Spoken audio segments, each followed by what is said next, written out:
नमस्कार दोस्तों, आप देख रहे हैं प्रबुद्ध ग्रुप का यूट्यूब चैनल। आपका हार्दिक स्वागत है प्रबुद्ध ग्रुप के यूट्यूब चैनल पर। आज का ये विशेष इंटरव्यू हमारे मार्गदर्शक और प्रबुद्ध ग्रुप के नेतृत्वकर्ता सुरजीत सर के साथ है। चलिए सुनते हैं वो क्या कह रहे हैं मीडिया के सामने हमारे भविष्य और न्याय की लड़ाई को लेकर।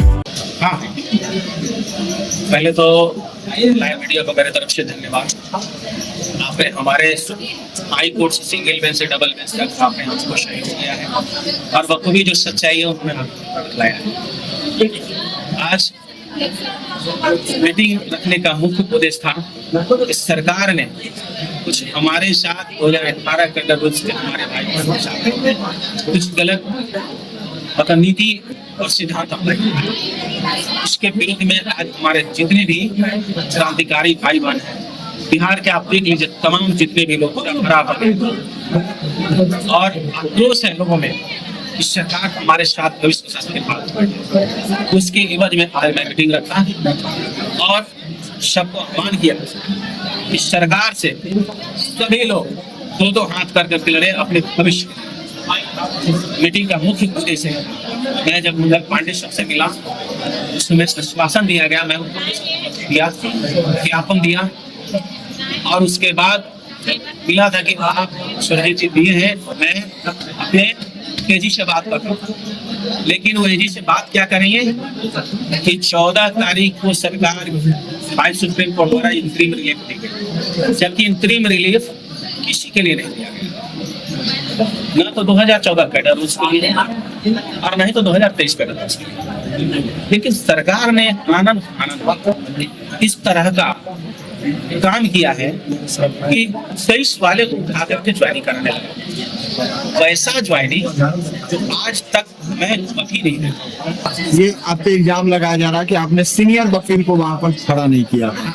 सही बात, मैं उनको बताना चाहता हूँ कि 14 तारीख को जो सुनवाई थी उस दिन सुनवाई में हमारे तरफ से, विपक्ष की तरफ से या सरकार की तरफ से किसी को सीनियर एडवोकेट किसी का नहीं है, जजमेंट कोई उठा के नहीं, कोई सीनियर वकील नहीं रखा। क्यों? क्योंकि यहाँ पे मेरा सीरियल नंबर 22 पे केस था और 22 पे और जज साहब उनके चीफ जस्टिस ऑफ इंडिया के ओथ में थे। 12:30 बजे कोर्ट बैठती है, इसके बाद 1 बजे छुट्टी हो जाता है। मुझे लगा और विपक्ष को भी लगा कि केस शायद रीच नहीं करेगा, सुनवाई नहीं हो पाएगा, तो किसी ने सीनियर एडवोकेट नहीं रखा। कंडीशन क्या बना, लगा कि ट्यूसडे को बहस के लिए उन्होंने पासवर्ड देंगे और टाइम देंगे, यही बना था। लेकिन सरकार के वकील उस बीच में आते हैं और मैं बता रहा हूँ कि जब 23 पर लड़ रहे थे तो 23 को छोड़ दिए, 23 पर उनको सिंगल बेंच डबल बेंच पर मैं हराया। सरकार को लगा कि हम 23 पर नहीं जीतेंगे तो 25 लाया, 25 का रूल लगाया तो मैं 25 को भी चैलेंज किया और चैलेंज करने के बाद जिस दिन 14 तारीख को हियरिंग की उस दिन सुमन जी मैं बता रहा हूँ आपको 14 तारीख के पहले मैं 13 तारीख को ही अपनी केस को चढ़ा लिया, 2 तारीख को केस फाइल किया, 6 तारीख को डिफेक्ट फिल कराया, 7 तारीख को वेरिफिकेशन कराया और 13 तारीख को सुनवाई के पोर्टल पे ला दिया और 13 तारीख को सुनवाई के पोर्टल पे लाने के बाद 14 तारीख को मेरी फाइनल हियरिंग थी। लेकिन इस्तेमाल से फाइनल हियरिंग नहीं होने के बाद चीफ जस्टिस ऑफ इंडिया उसी दिन इस्तेफाक से कि केस चढ़ेगा कि नहीं चढ़ेगा, सब आदमी हौज पौज में थे और विदिन मिनट सरकार के वकील आए बोले कि हमारे पास हैंड्स की कमी है, लॉट ऑफ वैकेंसी है, हमको इंतरिम रिलीफ दिया जाए माय लॉर्ड, हमारे पास बहुत अति आवश्यक कार्य है। ऐसा क्या हुआ जो अर्चना कुमारी आपके केस से अलग हो गई या आप अलग हो गए और आप जो है बीना देवी को बनाए? देखिए, अर्चना कुमारी को मैं केस से नहीं हटाया, उसमें 4 पिटिशनर थे सिंगल में, अर्चना कुमारी, उषा कुमारी, पिंकी कुमारी और बीना कुमारी, ठीक है। 4 पिटिशनर थे। उस समय सीबीटी एग्जाम लोग दिया था लेकिन रिजल्ट नहीं था। अर्चना जी का रिजल्ट हो गया, सीबीटी क्वालिफाइंग कर गई, उषा जी सीबीटी क्वालिफाइंग कर गई, तो अब कंडीशन था कि वो भी कैविएटर थे और बीना कुमारी और पिंकी कुमारी भी कैविएटर थे। मैं ये 2 को लेके चला क्योंकि सब क्वालिफाइंग नहीं थे और वो लोग क्वालिफाइंग थे। लेकिन अर्चना कुमारी के द्वारा क्या किया गया कि बीच में कैबिनेट करने के बाद जूनियर वकील भी रखा गया और जूनियर सिमन सर को रखा गया था। उसके बाद भी वो फिर वकील चेंज किए, उसमें भी जूनियर ही रखे और वो तो रखे से रखे। उसके बाद जो वकील को रखे उन्होंने काउंटर में 1 महीना का टाइम लिया। एनओसी एक्सेप्ट कराने के लिए उसमें भी जो है 10-15 दिन लिया। अभी तक मैं बताऊंगा कि उनका जो फाइल है ना वो कंप्लीट नहीं है। विडंबना यही रहा कि मेन पिटिशनर होते हुए भी उनका जो वकील का जो स्थिति रहा वो अच्छा नहीं था, जबकि अभी तक 2018 पर सिर्फ और सिर्फ बहस हमारे वकील अमन लेके चल रहे हैं। ये जो पटिशनर जो है वो अर्चना कुमारी अभी है कि नहीं है? जो 100 सीटें मिलेगी, क्या 50 सीट उसको मिलेगा या 50 सीट आपको मिलेगा या 100 का 100 आपको मिलेगा? अभी ऐसा कुछ नहीं है, वो फेक में है। सरकार ने ऐसा एक्सेप्ट किया है। मैलोड सोच रहा है कि अब लड़ाई कूद जाए कहीं पे, ठीक है। सरकार यही सोचा कि मैलोड हम जो है 100 सीट पिटिशन के लिए दे देता हूँ और बाकी सब ज्वाइन कराता हूँ। तो भाई किसको? जज साहब ने सुन लिया, लेकिन मैं उस दिन खुद था वहां पे। मैं समझ रहा था कि जज साहब की जजमेंट पता नहीं कैसा आएगा, और मैं लोगों को अवगत कराया था और ऑर्डर भी वही आया। अब भाई हम ठीक है, आप बता रहे हो 100 सीटें रहे, किसको? उसमें तो नहीं लिखा हुआ कि 2018 वाले को दे रहे हो। जो पटिशनर है उसको, ठीक है, पिटिशनर है उनको, तो पिटिशनर तो दोनों तरफ से है। सिंगल बेंच में पिटिशनर मैं हूँ और एसएलपी में पिटिशनर डबल बेंच में वो है। किनको दे रहे हैं? ये ऑर्डर किसके लिए है? 23 के लिए कि 18 के लिए है? साफ साफ जजमेंट में कुछ नहीं लिखा हुआ है, तो ये फेक है। जज साहब ने बोला कि ठीक है आप जाओ काम कराओ।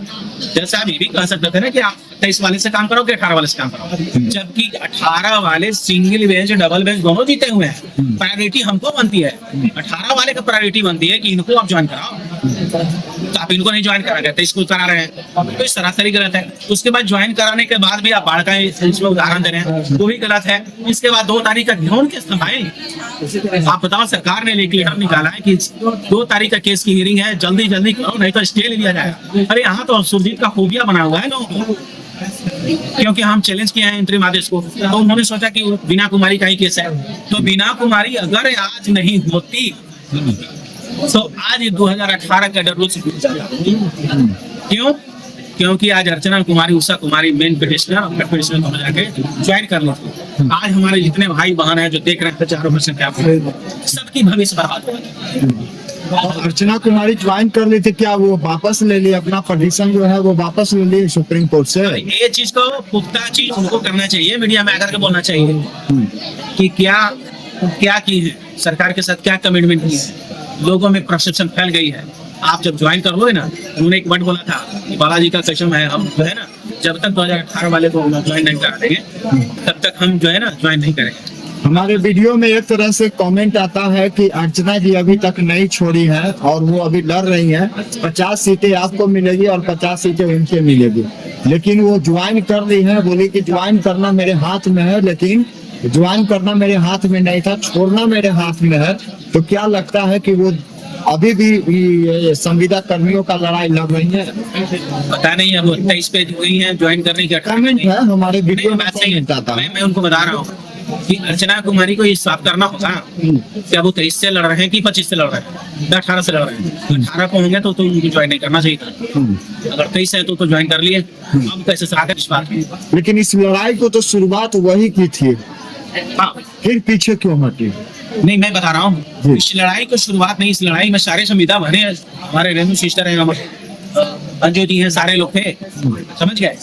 इन्होंने सब उनको सपोर्ट दिया था और शुरुआत की थी सिर्फ धरना प्रदर्शन के लिए, लेकिन उस केस को कराने वाला ये सुनीता कुमार है।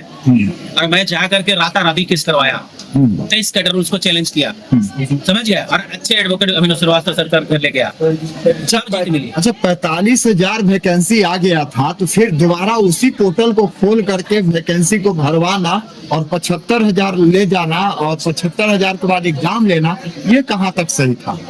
ये बहुत गलत। उन्होंने एक बात उसमें लिखा है, मैं अभी भाषण में लोगों को बताया, 23 का कैडर रूल्स लिखता है कि 18 को समाप्त नहीं की जाती है। 18 कैडर रूल्स को सेव करते हुए मैं आगे काम करूंगा। सरकार यहीं पे फंसी है और मैं इसी को चैलेंज किया हूँ। 18 कैडर रूल्स को सेव करते हुए मैं आगे कार्य करूंगा, लेकिन 25 का कैडर रूल्स उन्होंने लाया। आप यहाँ समझिए बात को, सभी दर्शकों को मैं समझाना चाहता हूँ कि 23 का कैडर रूल्स मैं चैलेंज किया, सिंगल बेंच जीता, डबल बेंच जीता। सरकार फिर डबल बेंच में एसएलपी में गई। सरकार को ऐसा क्या हो गया कि एसएलपी में लड़ते हुए भी हमसे बहस नहीं करा पाया और मैदान छोड़ के भाग गया, और भागने के बाद फिर 25 का कैडर रूल्स ला दिया। फिर मैं बताऊंगा, सुन लीजिए, जैसे 23 को विन किया मैं, 25 को मैं चैलेंज किया, तो 25 कैडर रूल को चैलेंज करने के बाद फिर 25 छोड़ दिया। और 14 तारीख की हियरिंग में उन्होंने क्या किया कि इंतरिम रिलीफ फिर 23 पे आ गए। तो ये क्या है? सरकार को एक सिंपल पद है, ये पता नहीं 2 बार जीतने के बाद 2 महीने तक नहीं रखा, और एक सिर्फ सिंपल इंतरिम आदेश पे 2 दिन भी नहीं रुका और सबको ज्वाइन करा लिया। कुछ लोगों का कहना है कि टेक्नीशियन की लड़ाई आप 9 साल लड़े, उसमें भी इसी तरह का मामला हुआ था। क्या यह भी लड़ाई लंबी चलेगी या फिर खत्म होगी? की जानकारी नहीं है। मैं कमेंट में आया, मैं कमेंट की बात बोल मैं रहा हूँ। उनको कमेंट वाले को मैं बता रहा हूँ, आप समझ लो जो कमेंट कर रहे हो। टेक्नीशियन की लड़ाई 2017 में बहाली 2015 में निकाली गई थी, उसमें भी यही मामला था। 14 के कैडर रूल पे बहाली 15 में निकाला था। इसके बाद सरकार जो है हमारी उसमें इंटरव्यू थी 14 के कैडर रूल पे, 15 नंबर का इंटरव्यू था, और सरकार ने सीबीटी उसमें जो है टेक्निकल से बिहार टेक्निकल सर्विस कमीशन से 2019 का कैडर रूल लगाया। आप बताओ कि 15-14 का विज्ञापन कैडर रूल्स में इंटरव्यू था, 19 का कैडर रूल में कोई इंटरव्यू जो इसी तरह से मेरा सूची तैयार करता, उनको अभी पता नहीं। जब वो सिंगल बेंच में मैं नहीं गया, सिंगल बेंच में जिनको नहीं लिया गया सरकार द्वारा, जो छट गए वो गए। जाने के बाद क्या हुआ, सिंगल बेंच में उनको रिलीफ मिला, उनको अभी जानकारी नहीं है। सिंगल बेंच में ऑर्डर मिला कि आप इन दोनों को ज्वाइन करेंगे। तो यही औपबंधिक नौकरी जब हम डबल बेंच में गए, सरकार भी बोला कि हम सेटिस्फाई नहीं है। यहाँ पे एक ही चीज है कि सरकार उस समय हमारे पक्ष में, देखिए उस समय 14 के पक्ष में था सरकार। अभी क्या हो रहा है, आप क्यों नहीं कैडर रूल 2018 के पक्ष में हो, जबकि विज्ञापन 14 के द्वारा निकाला गया था लैब टेक्नीशियन में, तो सरकार मेरे पक्ष में थी कि नहीं, 19 वाले जो अध्याय गलत है। आज 18 कैडर रूल से जो बहाली निकला था, तो आज आप 23 पर क्यों स्टैंड हो? लैब टेक्नीशियन जैसा क्यों नहीं स्टैंड हो कि हाँ 14 पे था तो हम भी 18 पे हैं? उनको समझ में नहीं है। मैं उनको बताना चाहता हूँ, लैब टेक्नीशियन और एएनएम में बहुत डिफरेंट है। सिंगल बेंच में सरकार को मात मिली थी, सिंगल बेंच में मैं नहीं था, समझ गया। और डबल बेंच में चैलेंज किया, डबल बेंच जीता। और अब जो औपबंधिक नौकरी पे जो इंटरिम आदेश में हमारे साथ ज्वाइन किया था ना, जो हारे हमारे साथ डबल बेंच में, 6 दिसंबर 2023 को फाइनल ऑर्डर आया, वही गए हैं सुप्रीम कोर्ट। जो नहीं, जिनको अक्सर है ना, उनको समझना होगा अभी बहुत भारी चीज।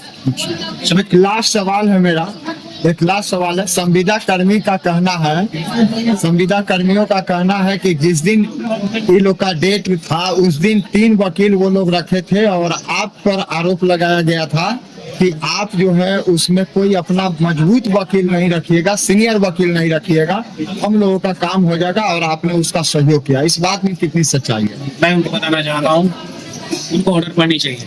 एक बार ऑर्डर 14 तारीख को देखना चाहिए, और उस ऑर्डर में साफ देखना चाहिए कि सीनियर एडवोकेट ये नहीं बने, कोई नहीं, चाहे सरकार के पक्ष हो चाहे विपक्ष क्वालिफाइंग वाले हो। उसमें श्याम दीवान सर नहीं है, उसमें बीकी सर नहीं है, हमारे तरफ से अमल की सर नहीं है, और सरकार की तरफ से भी कोई सीनियर एडवोकेट नहीं है। उनको अभी पता नहीं है, उनको पढ़ना चाहिए। अच्छा, इन लोगों की वेतन रुकेगी या फिर अभी इन लोग को ज्वाइनिंग अभी रोका जाएगा, या फिर कोर्ट का आदेश के बाद फिर इन्हें हटा भी दिया जाएगा? ऐसा भी हो सकता है क्या? 3-4 चीज है इनमें। जी। सरकार भी पल्ला झाड़ ली है और कोर्ट भी पल्ला झाड़ा है। अच्छे तरीके से अगर इस ऑर्डर को पढ़ी जाएगी तो ऑर्डर किसी के लिए नहीं है। उसमें सरकार के पाले में गेंद फेंक दिया था कि आप बताओ कौन सही है कौन गलत है। तो प्रायोरिटी तो बनती है कि जो सेकंड में सिंगल बेंच डबल बेंच जीता उनको ज्वाइन कराना चाहिए 10 मिनट में। आप वहां से हटाए 23 वाले को, जो हारे हुए उनको ज्वाइन करा लिया। इसलिए सरकार ने साफ लिखा है कि औपबंधिक नौकरी है इनको, तो औपबंधिक नौकरी कभी भी हटाई जा सकती है, जैसे मेरे में हटाया गया लोगों को। Lab technician. यस। अच्छा। 6 दिसंबर 2023 के बाद हटे, इसके बाद उन्होंने एसएलपी में गए हैं, तो वो लड़ रहे हैं। अधिकार है लड़ना, लड़िए। तो हमारा भी कहना यही था कि भाई ठीक है, सिंगल बेंच डबल बेंच जो जीता, तो भाई कॉन्स्टिट्यूशनल बेंच की जो ऑर्डर थे उनको आप खारिज कर देंगे। इसीलिए सरकार ने बंद किया है। और हम तब तक लड़ेंगे जब तक अपनी सच्चाई की रिपोर्टल करेंगे। अभी सीट कितनी बाकी रह गई है? अब इसमें विडम्बना देखिए, उन्होंने 8700 समथिंग को 93 या कुछ को पास कराया, तो उसमें से ही 1200 को छांट दिया। क्यों? पता नहीं क्या नॉर्मलाइजेशन है, क्या किस तरह से सीधे 37 वाले को 27 नंबर ला दिया है और सीधे 27 वाले को 47 नंबर दे दिया है। उनके साथ क्या नॉर्मलाइजेशन की क्या क्राइटेरिया है? अच्छा, ये भी एक बहुत बड़ी इश्यू है। वो भी चले गए कोर्ट में, वो भी चलेगा? कोर्ट चले गए, जो 1200 को निकाला? नहीं जाएगा, जाएगा ही जाएगा। अच्छा, अब भाई हम पास हैं, आप हमको फेल किस स्तर पर किया बताओ? अच्छा, सीट रहते हुए आपने फेल कराया, कैसे फेल कराया बताओ? तो उनके अधिकार है, इस पर हम तो ज्यादा कुछ नहीं कहेंगे, लेकिन अधिकार है, उन्होंने गया है कोर्ट, हमको मालूम हुई है। संविदा कर्मियों के लिए आप क्या कहेंगे? जो संविदा कर्मी जो बच गए हैं 2000 या 3000 या 3500 जो भी हैं, जो सीटें बच गई है, उनको लेकर के आप क्या कहेंगे? मेरी लड़ाई संविदा भर से प्रेशर नहीं है, साफ में बताना चाहता हूँ। मेरी लड़ाई सिर्फ फेडरल रूल्स की है। फेडरल रूल से मैं स्टैंड कभी नहीं हटा सकता। लोग समझ रहे हैं कि डाइवर्ट करेंगे, जी नहीं, दैट इज नॉट पॉसिबल। हमारे लिए पॉसिबल नहीं होगा, बिकॉज हम सिंगल बेंच जीते हैं, डबल बेंच जीते हैं और सिर्फ रूल्स में जीते। समझ गए? कितनों न्यू अमेंडमेंट रूल्स ला देगा, तो कॉन्स्टिट्यूशनल बेंच का जो ऑर्डर मेरा है उसको इफेक्ट अभी तक नहीं किया है। और नहीं ऐसा होता, अगर हमारी डबल बेंच की ऑर्डर गलत होती तो अभी मेरा सुप्रीम कोर्ट उस पर स्टे दिया हुआ था। इंतरिम ऑर्डर देने के बावजूद भी हमारी ऑर्डर यथावत वैसा ही है, अभी तक किसी प्रकार की कोई स्टे नहीं है, इसलिए हम स्टैंड किए हुए हैं और 2018 को ही लेके चलेंगे। अगली सुनवाई कब है? अगली सुनवाई 5 अगस्त की है और देन उसके पहले भी मेरी एक सुनवाई हो सकती है। परिचय बता दीजिए। मेरा नाम सुरजीत कुमार है, संयुक्त मंत्री बिहार चिकित्सा जन स्वास्थ्य कर्मचारी संघ महाजंगोपुर और केंद्रीय का अध्यक्ष हूं। अगर आपको ये वीडियो पसंद आया हो तो प्रबुद्ध ग्रुप के YouTube चैनल को सब्सक्राइब जरूर करें। आपका साथ ही हमारी ताकत है। धन्यवाद।